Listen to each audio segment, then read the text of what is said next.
नमस्कार दोस्तों, मेरा नाम कपिल सिक्का है। स्वागत है आपका study I Q education platform में। आज जुडिशरी की सीरीज में हम करने जा रहे हैं फंडामेंटल राइट्स और फंडामेंटल ड्यूटीज के बीच का डिफरेंस। आप लोग हमेशा कंफ्यूज रहते होंगे कि फंडामेंटल ड्यूटीज को एनफोर्सेबल क्यों नहीं रखा और राइट्स जो हैं वो हम क्यों हमेशा डिमांड करते रहते हैं। ऐसा ही कुछ सोचना था हमारी फॉर्मर प्रेसिडेंट इंदिरा गांधी जी का। इंदिरा गांधी भी यही कहती थी कि आप सिर्फ राइट्स राइट्स डिमांड करते हो, ड्यूटीज कौन करेगा। तो इसलिए उनको 42nd अमेंडमेंट से आपके इस पूरे कॉन्स्टिट्यूशन में फंडामेंटल ड्यूटीज का चैप्टर डालना पड़ा, क्योंकि एक ऐसा समय आ गया जब हम सोशलिज्म की तरफ टर्न हो रहे थे और हम सोवियत से बहुत ज़्यादा इन्फ्लुएंस थे। तो हमें लगा अगर सोवियत कॉन्स्टिट्यूशन बात करता है एक्सप्लिसिट ड्यूटीज़ की, तो हमारे कॉन्स्टिट्यूशन में भी ड्यूटीज़ के कॉन्सेप्ट को डालना चाहिए। इसके लिए जैसा कि हमें पता है, एक फेमस कमिटी जो है बिठाई गई थी और ड्यूटीज़ को इनकॉर्पोरेट किया गया था आपके कॉन्स्टिट्यूशन में। चलिए देखते हैं ये सब कैसे रहा और फंडामेंटल राइट्स और ड्यूटीज़ के बीच का क्या डिफरेंस है। अगर आप जुडिशरी के एग्जाम्स की प्रिपरेशन कर रहे हैं तो आप इसके कोर्सेज हमारे यहाँ से परचेज कर सकते हैं। कोर्सेज अवेलेबल हैं, प्रीलिम्स और मेंस दोनों को ध्यान में रखते हुए डिज़ाइन किए गए हैं। साथ ही साथ नीचे डिस्क्रिप्शन बॉक्स में इसके लिंक अवेलेबल है, यहाँ से आप एक्सेस कर सकते हैं। आप स्टडी आई क्यू पे इन विभिन्न माध्यमों से हमसे कनेक्ट हो सकते हैं। साथ ही साथ आप इसके पीडीएफ, मेरी जितनी भी वीडियोस आती हैं इन सब के PDF @Kapil live Telegram channel से डाउनलोड कर सकते हैं। आप मुझे @कपिल सिक्का ट्विटर हैंडल पे भी फॉलो कर सकते हैं। देखो, फंडामेंटल राइट्स और ड्यूटी समझने से पहले हमें फंडामेंटल टर्म हटा के राइट्स और ड्यूटीज के बीच का रिलेशन समझना पड़ेगा। अगर आप जाते हैं ज्यूरिस्प्रूडेंस की तरफ, तो ज्यूरिस्प्रूडेंस में हॉफिल्ड की एक फेमस थ्योरी बताई जाती है ज्यूरल रिलेशंस की। अब ये हॉफिल्ड की ज्यूरल रिलेशन की थ्योरी में बहुत क्लियर स्टेटेड है कि हर राइट की एक कॉरस्पॉन्डिंग ड्यूटी होती है। अगर आप राइट डिमांड कर रहे हैं तो फिर आपको कुछ ड्यूटीज भी करनी पड़ेंगी। अगर आप चाहते हैं कि सरकारें या गवर्नमेंट ऑफ द डे आपको राइट्स दे, तो आपको भी देश के प्रति कुछ ड्यूटी निभानी पड़ेगी। ऐसा ही कुछ सोच के राइट्स और ड्यूटीज के चैप्टर्स को लिखा गया था। जैसे कि अगर मैं अपना fundamental right to movement enjoy कर रहा हूं, तो इसका मतलब मेरी एक ड्यूटी भी है कि मैं उस मूवमेंट के चलते किसी और के घर में नहीं चला जाऊं या फिर किसी की प्रॉपर्टी में बार्जिन ना कर लूं। तो यहाँ पे एक राइट तो है मेरे पास to move freely anywhere in the country, but same where मेरी एक ड्यूटी भी है कि मैं किसी और के राइट को वॉयलेट ना करूं। और इसी के बिहाफ पे हमारे फंडामेंटल राइट्स को लिखा गया था। जैसे कि आपको पता, फंडामेंटल राइट्स हमारे एब्सोल्यूट नहीं थे। आर्टिकल 19 की भी अगर हम बात करें, स्पीच एंड एक्सप्रेशन पे, अगर आप उस राइट को एंजॉय करते हैं तो आपको ड्यूटी बाउंड होके, मेंशन नहीं, एक्सप्लिसिट नहीं है, ड्यूटी बाउंड होके, लेकिन उस पर जितने भी रिस्ट्रिक्शंस लगाए जाते हैं वो एक तरह से आपकी ड्यूटी है कि आप ऐसी चीजें नहीं करेंगे जिससे किसी और के राइट्स इन्फ्रिंज हो। एक सवाल और यहाँ आता है कि हम राइट्स और प्रिविलेज में भी कंफ्यूजन हमेशा रखते हैं। याद रखिएगा, राइट्स जो हैं वो कभी भी एब्सोल्यूट नहीं होते। राइट्स पे रिस्ट्रिक्शंस लगाए जाते हैं, लेकिन प्रिविलेजेस हमेशा एब्सोल्यूट होती हैं। मैं कहता हूं अगर आपको कुछ करने का प्रिविलेज है तो मैं कभी भी उस बात से आपको नहीं रोक सकता, लेकिन मैं अगर कहता हूं कि आपको कोई राइट है तो यहां पे मैं आपको रोक सकता हूं। तो चलिए समझते हैं कि राइट्स क्या होते हैं। डिटेल में देखते हैं कि राइट्स का मतलब क्या होता है। जब हम बात करते हैं राइट की, तो राइट एक तरह से ऐसे ग्रुप या सेट ऑफ क्लेम्स होते हैं जो आप गवर्नमेंट से डिमांड कर सकते हैं। इसे रूल ऑफ लॉ जो है वो रिकॉग्नाइज करती है। या आपकी कंट्री में, अगर हम बात करें अपनी कंट्री के फंडामेंटल राइट्स की, तो हमारी कंट्री में इनइक्वालिटी को खत्म करने के लिए बहुत ज्यादा नेसेसरी है। इन राइट्स के थ्रू ही हम इनइक्वालिटी को खत्म कर सकते हैं।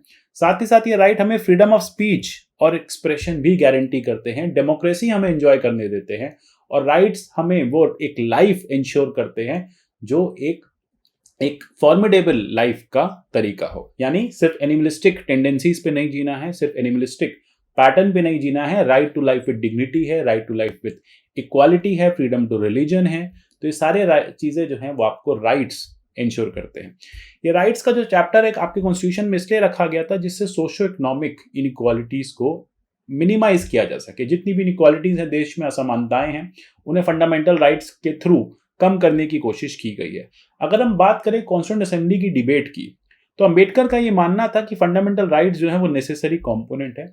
सवाल उस समय भी उठाया गया कि फंडामेंटल ड्यूटीज क्यों नहीं अपने कॉन्स्टिट्यूशन में रखे। तो अंबेडकर का कहना था कि ड्यूटीज जो है वो अननेसेसरी लोगों को पे फोर्स की जाएंगी, थोपी जाएंगी। अभी हमारा जो देश है वो उतना डेवलप नहीं है, या हमारे जो लोग हैं उन्हें अपने राइट्स की भी अभी इतनी नॉलेज नहीं है। और ऐसे में अगर आप उन पर ड्यूटीज भी थोप देंगे तो फिर कॉन्स्टिट्यूशन के जो एडिफाइस है या जो बेसिक ऑब्जेक्टिव है वो डिफीट हो जाएगा। इसलिए अंबेडकर कभी भी इस पक्ष में नहीं थे कि फंडामेंटल ड्यूटीज का चैप्टर रखा जाए। एक और बात यहाँ पे ये थी कि राइट्स आप देखेंगे, राइट्स आपके इंडिविजुअलिज्म को प्रमोट करते हैं। यही बात अंबेडकर का मानना था कि अगर आप इंडिविजुअल लिबर्टी देना चाहते हो, अगर आप चाहते हो कि आपकी कंट्री के सिटीजन जो हैं वो इंडिविजुअलिज्म को एंजॉय करें, इंडिविजुअल लिबर्टी को एंजॉय करें, तो आपको प्राइमेसी या आपको सारा का सारा फोकस राइट्स पे देना होगा। जब आप ड्यूटीज पे शिफ्ट हो जाओगे तो आप अपने सिटीजन्स को फोर्स करोगे कुछ ऐसा करने के लिए जो शायद वो ना करना चाहते हो। तो यहाँ पे फंडामेंटल राइट्स का सिर्फ एक ऑब्जेक्टिव था कि इंडिविजुअलिज्म को प्रमोट करना था। अगर हम बात करें फंडामेंटल राइट्स किस किस तरह के आपके कॉन्स्टिट्यूशन में हैं, तो देखो वैसे तो ओरिजिनली 7 तरह के राइट, अम्ब्रेला ऑफ राइट्स डाले गए थे। Right to equality, right to freedom, right against exploitation, right freedom of religion, cultural and linguistic rights, और साथ ही साथ constitution rights to constitutional remedies, यानी इन सबको एनफोर्स करने का। एक और राइट था जो पहले राइट टू फंडामेंटल प्रॉपर्टी था, फंडामेंटल राइट टू प्रॉपर्टी था, उसे बाद में कॉन्स्टिट्यूशनल राइट बना दिया गया। अब इसी के ऑपोजिट जब हम बात करते हैं फंडामेंटल ड्यूटीज की, देखो जैसा मैंने आपको बताया कि इंदिरा गांधी का ये मानना था कि हमें ड्यूटीज पे भी ध्यान देना चाहिए। ड्यूटीज जो है वो एक नेसेसरी कंपोनेंट है अगर देश को तरक्की करनी है। हम सोवियत कॉन्स्टिट्यूशन से बहुत ज्यादा इन्फ्लुएंस हो गए थे 1970s में, इसलिए हमें अपने कॉन्स्टिट्यूशन में फंडामेंटल ड्यूटीज को रखना पड़ा। स्वर्ण सिंह के रिकमेंडेशन पे एक पूरा खाका, एक पूरा ड्राफ्ट तैयार किया गया कौन कौन सी फंडामेंटल ड्यूटीज होनी चाहिए, और इस तरह से एक पूरा चैप्टर जो है 51A हमने फंडामेंटल ड्यूटीज का डाला। इसे हमने डीपीएसपी के आगे इंसर्ट किया। अब सोर्सेज की अगर हम बात करें तो सोर्सेज के लिए हम थोड़ी सी वेस्टर्न कंट्रीज की तरफ जाते हैं। क्या वेस्टर्न कंट्रीज भी अपने सिटीजन्स को ऑब्लाइज करती हैं ड्यूटीज को? देखो राइट एक तरह से आपका क्लेम है और ड्यूटी ऑब्लिगेशन है। राइट आप सरकार से मांग सकते हो, ड्यूटी आपको करनी पड़ेगी। अगर हम बात करें डेमोक्रेटिक कॉन्स्टिट्यूशंस की, तो जापान का जो कॉन्स्टिट्यूशन है वो भी ड्यूटीज की बात करता है। अगर हम बात करें ब्रिटेन, कनाडा, ऑस्ट्रेलिया जैसे कॉन्स्टिट्यूशंस की, तो यहाँ पे कॉन्स्टिट्यूशन जो है वो ड्यूटी की बात नहीं करता, लेकिन कॉमन लॉ के थ्रू, जुडिशियल डिसीजंस के थ्रू लोग ड्यूटी अपनी निभाते हैं। मतलब संविधान में उनके ड्यूटी का कोई मेंशन नहीं है, लेकिन वो लोग ड्यूटी को फॉलो करते हैं। अगर हम बात करें फ्रेंच कॉन्स्टिट्यूशन की, तो वो पासिंग रेफरेंस देता है ड्यूटीज की, वो कहता है लोगों की कुछ ड्यूटीज भी होनी चाहिए। अगर हम बात करें यूडीएचआर की, तो आपको याद होगा आर्टिकल 29 यूडीएचआर का भी कहता है ड्यूटीज के बारे में, ठीक है, कि लोगों को ये सब राइट्स जो हैं उनको ये सारी ड्यूटीज जो हैं फॉलो करनी चाहिए जिससे कि उनको राइट्स मिले। तो इसी तरह से आप देखेंगे कि अगर आप कम्युनिस्ट कॉन्स्टिट्यूशंस को छोड़ दें वर्ल्ड के, तो कम्युनिस्ट कॉन्स्टिट्यूशन तो ड्यूटीज की बात करते हैं, एक्सप्लिसिट बात करते हैं, तो वर्ल्ड में जापानीज कॉन्स्टिट्यूशन के अलावा बाकी कॉन्स्टिट्यूशन बहुत ज्यादा एक्सप्लिसिट नहीं है ड्यूटीज को लेके, लेकिन हमने अपने कॉन्स्टिट्यूशन में ड्यूटीज को बहुत एक्सप्लिसिट रखा, पहली चीज। दूसरी चीज, ड्यूटीज के साथ हम देखेंगे कि ड्यूटीज हमारी एनफोर्सिएबल नहीं है। एक स्वर्ण सिंह कमेटी का रिकमेंडेशन ये भी था कि ड्यूटीज को एनफोर्सेबल बना दो, लेकिन उस समय एक मेजर 1976 में एक मेजर कैबिनेट का डिसीजन भी था कि ड्यूटीज को अगर हम एनफोर्सेबल कर देंगे तो लोग बहुत ज्यादा थ्रेटेंड फील करेंगे। ऑलरेडी इमरजेंसी का समय चल रहा है, अगर उन पर ड्यूटीज भी थोप दी जाएंगी तो उनको लगेगा कि गवर्नमेंट जो है ऑटोक्रेटिक टर्न हो रही है, तो इसलिए ड्यूटीज को नॉन एनफोर्सिएबल मैनर में छोड़ दिया गया। फंडामेंटल राइट्स एनफोर्सिएबल हैं। आर्टिकल 32 टू 26 में आप जाके कोर्ट से अपने फंडामेंटल राइट्स मांग सकते हो, लेकिन अगर आप अपनी ड्यूटी नहीं करते हो तो सरकार आपको कुछ नहीं कह सकती। ऐसा कॉन्स्टिट्यूशन में क्लियर मेंशन है कि ड्यूटीज जो है उनके एनफोर्सेबिलिटी की बात ही नहीं की गई। कई बार क्वेश्चन भी उठाया कि क्या हम ड्यूटीज को एनफोर्सेबल कर दें, क्या हम और नई ड्यूटीज जोड़ दें, ठीक है, टैक्सेशन की ड्यूटी हो जानी चाहिए या और ऐसी ड्यूटीज जो है वो ऐड हो जानी चाहिए और साथ ही साथ एनफोर्सेबल भी हो जाना चाहिए। तो अभी तक हमारे कॉन्स्टिट्यूशन में ड्यूटीज जो है वो एनफोर्सेबल नहीं है। एक केस आया था बहुत famous, AIIMS student union versus AIIMS 2001।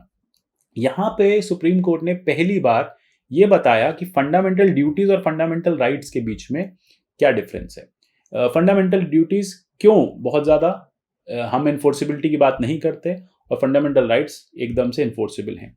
तो कोर्ट ने कहा कि फंडामेंटल ड्यूटीज जो हैं वो एनफोर्सेबल तो नहीं है, हम उसको एनफोर्स नहीं कर सकते, लेकिन वो एक वैल्यूएबल गाइडेंस देती हैं आपके देश के नागरिकों को। देश के नागरिकों को ये बातें समझ में आनी चाहिए ड्यूटीज पढ़ के कि क्या उन्हें करना है, क्या उन्हें नहीं करना। अगर आप बात करें इन्फोर्सेबिलिटी की, तो कोर्ट ने क्लियरली कह दिया कि हम ड्यूटीज को इन्फोर्स नहीं कर सकते। बात थी इस केस में डॉक्टर्स की स्ट्राइक की, तो कोर्ट ने यही कहा हम डॉक्टर्स को ये समझना चाहिए कि क्यों ये चीजें इंपॉर्टेंट है, क्यों उनकी ड्यूटी इंपॉर्टेंट है, देश के प्रति उनकी सर्विस इंपॉर्टेंट है। आप फंडामेंटल ड्यूटी की बात करें तो कोर्ट उसको कभी भी एनफोर्स नहीं कर सकेगा, लेकिन हाँ, सिटीजन्स के लिए एक रोड मैप जरूर तैयार हो गया कि क्या उन्हें करना चाहिए और क्या उन्हें नहीं करना चाहिए। तो इसी तरह से जिस तरह से आप अपनी फंडामेंटल राइट्स की डिमांड करते हो, या आपका अपना पर्सनल ऑब्लिगेशन भी होना चाहिए कि आप कॉन्स्टिट्यूशन में मेंशन ड्यूटीज को भी फुलफिल करो। अगर हम इन्फोर्सेबिलिटी के फर्दर इंप्रूवमेंट की बात करें, इन्फोर्सेबिलिटी के अमेंडमेंट की बात करें, तो ये कहा जाता है कि एक लेजिस्लेटिव स्टेप जो है वो आना चाहिए। कोर्ट में कहा भी गया कि क्या ड्यूटीज को इन्फोर्सेबल बना दे। कोर्ट ने कहा देखो ये पार्लियामेंट का काम है, पार्लियामेंट डिसाइड करे कि उसको इन्फोर्सेबल करना चाहिए नहीं करना चाहिए।